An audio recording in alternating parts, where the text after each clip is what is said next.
Ladies and gentlemen, boys and girls, Bible fans all over the world, my name is Robert Huddleston. Today we're going to discuss my new heavy metal band, Dinosaurs, Angels, and Giants. We're going to discuss Dinosaurs, Angels, and Giants. That's not the name of my new heavy metal band, but if I had a heavy metal band, I would name it Dinosaurs, Angels, and Giants. That sounds pretty metal, right? No, my wife and I were uh, looking at giants, doing some research on giants yesterday, and she says, you should do a video on giants. The problem with doing a video on giants is that's like throwing you into the third act of Julius Caesar. Why is everybody fighting? Why is everybody screaming? Why are all these men wearing robes in public? Nothing would make sense.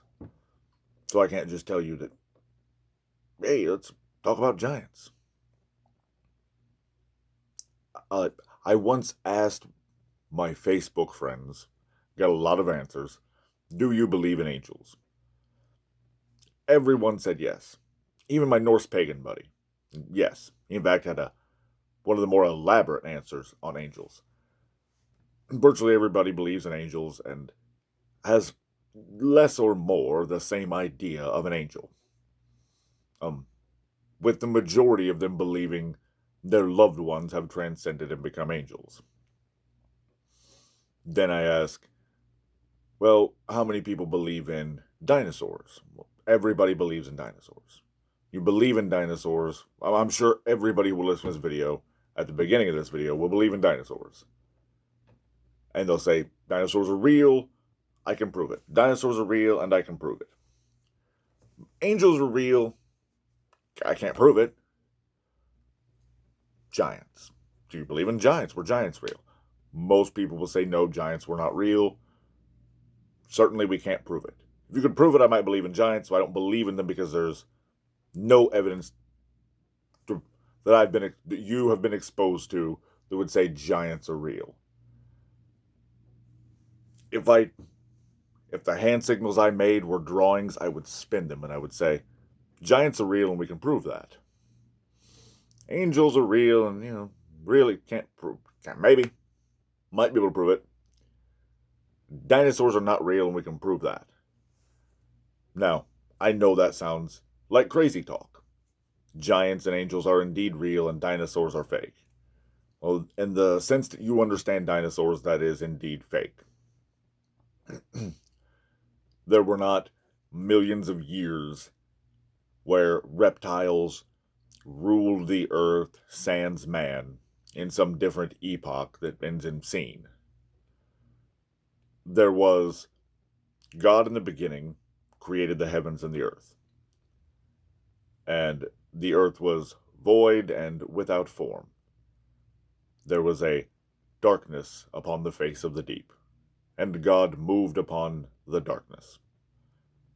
God split the waters below from the waters above, and the divide was called the firmament.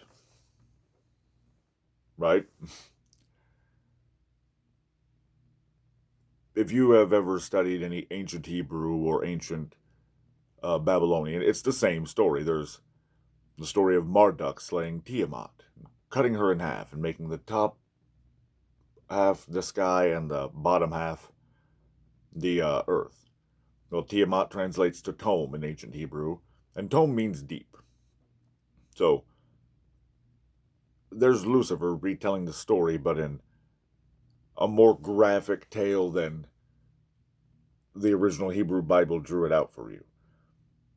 God split the being that was in the deep with the firmament and separated the waters above from the waters below. That means there are water below us and there is water above us.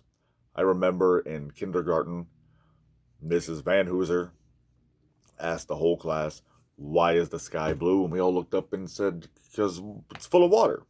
Every kid in the class. This was 1990. No, silly children. It's reflecting the water, which is blue. What was the exact answer? We're all like, oh, science. Doesn't make sense. I'm on the prairie.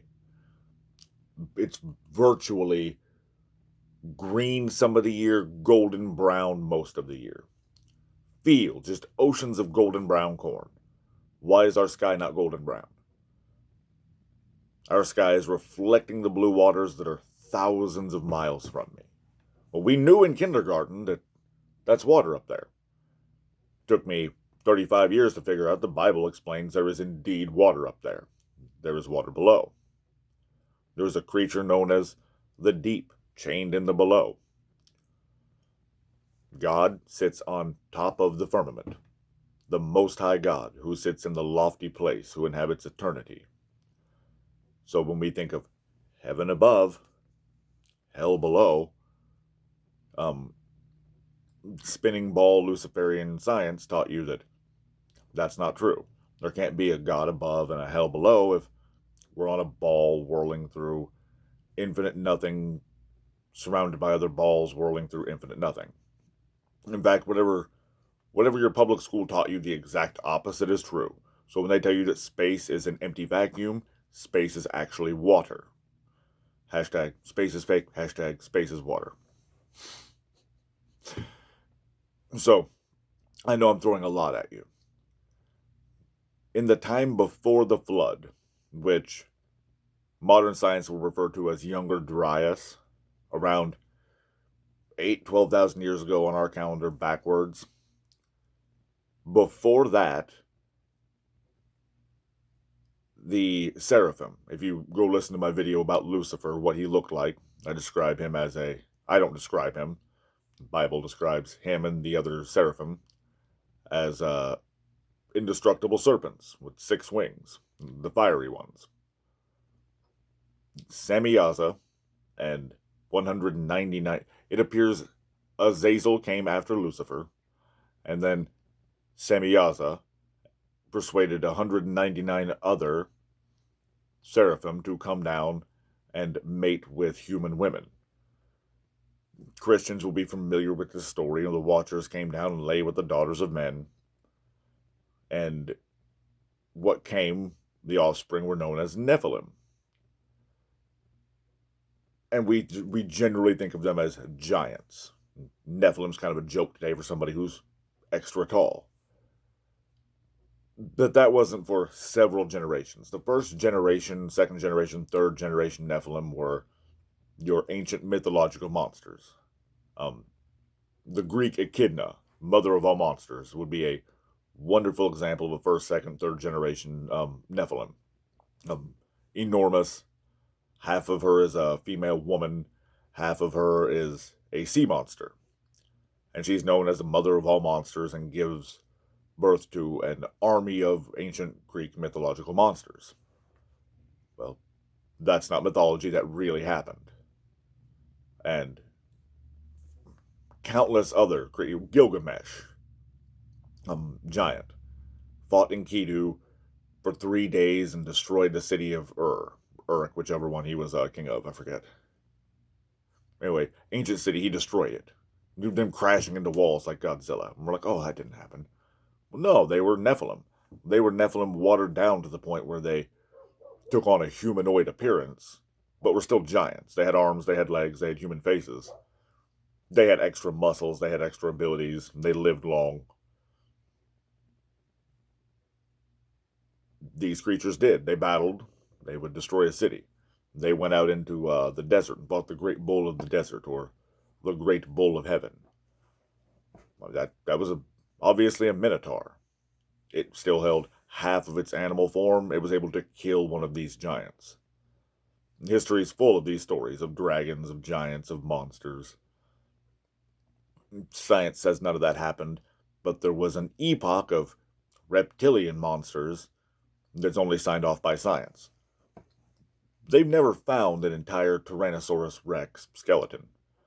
In fact, modern biomechanical engineers would say that the Tyrannosaurus Rex doesn't work. Like, mechanically, that thing would fall apart. It's not built the way a creature of its size and weight, it would collapse itself. Well, that's because they just drew it on a piece of paper one day.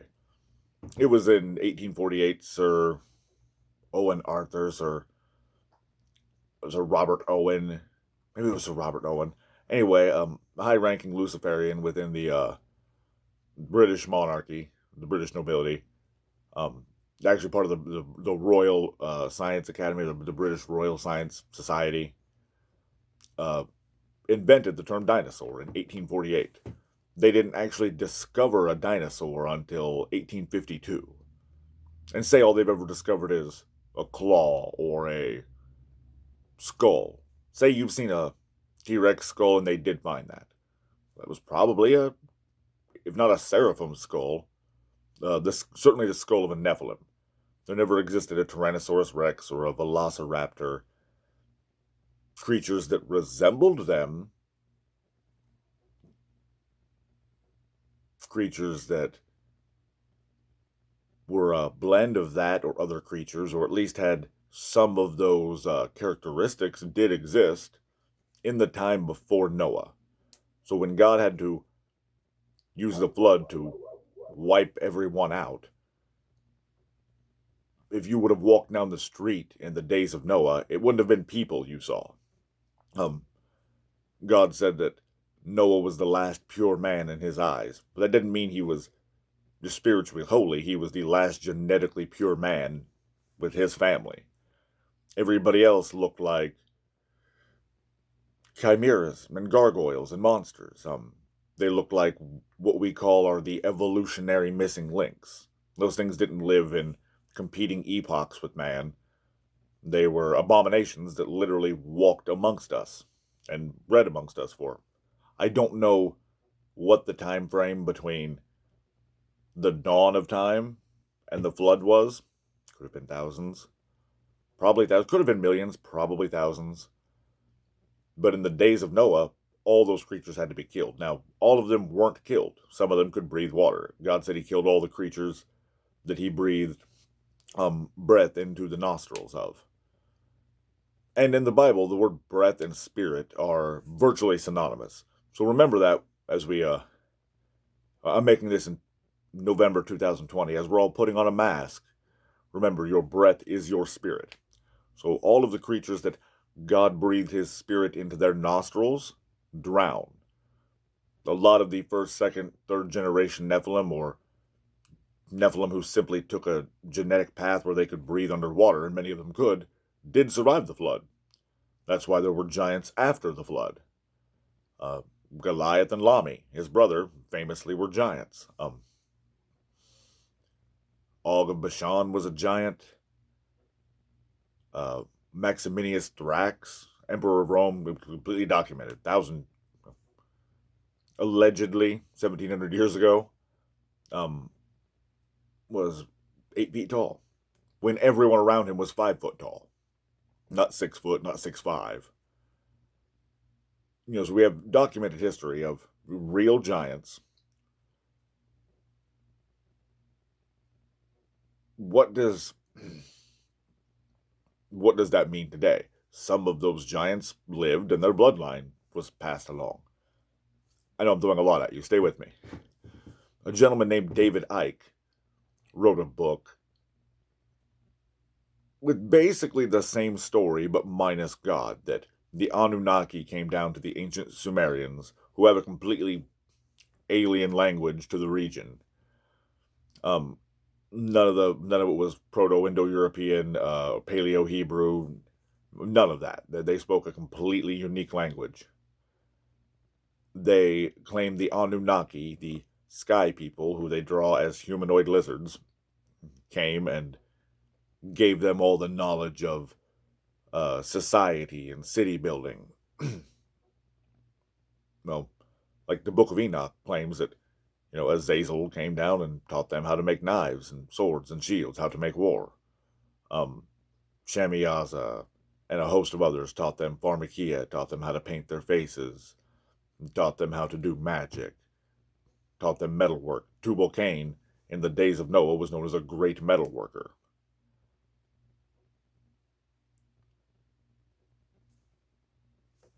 Let's recap up till now. The earth is flat. We live in a dome. God lives above it. Angels are, at least the seraphim, are dragons. They mated with women.